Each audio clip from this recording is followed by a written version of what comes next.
Now the Lord called to Moses and spoke to him from the tabernacle of meeting, saying, Speak to the children of Israel and say to them, When any one of you brings an offering to the Lord, you shall bring your offering of the livestock, of the herd, and of the flock.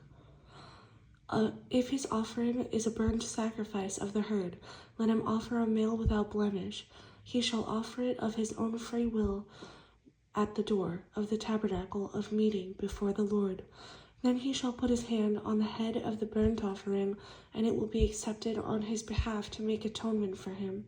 He shall kill the bull before the Lord, and the priests, Aaron's sons, shall bring the blood and sprinkle the blood all around on the altar that is by the door of the tabernacle of meeting.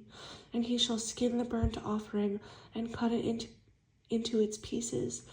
And the sons of Aaron the priest shall put fire on the altar and lay the wood in order on the fire. And then the priests, Aaron's sons, shall lay the parts, the head and the fat, in order on the wood that is on the fire upon the altar.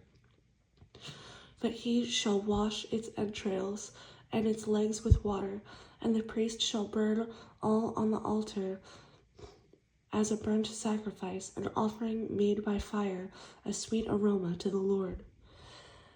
If his offering is of the flocks, of the sheep, or of the goats, as a burnt sacrifice, he shall bring a male without blemish.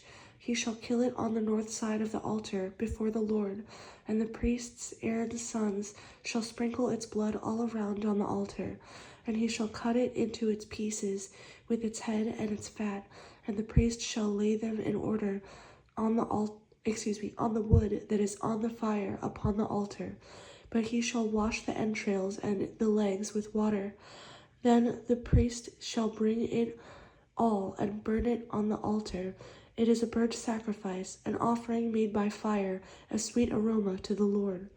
And if the burnt sacrifice of his offering to the Lord is of birds, then he shall bring his offering of turtle doves or young pigeons. The priest shall bring it to the altar, wring off its head, and burn it on the altar. Its blood shall be drained out at the side of the altar, and he shall remove its crop with its feathers, and cast it beside the altar on the east side, into the place for ashes. Then he shall split it at its wings, but shall not divide it completely. And the priest shall burn it on the altar, on the wood that is on the fire. It is a burnt sacrifice, an offering made by fire, a sweet aroma to the Lord.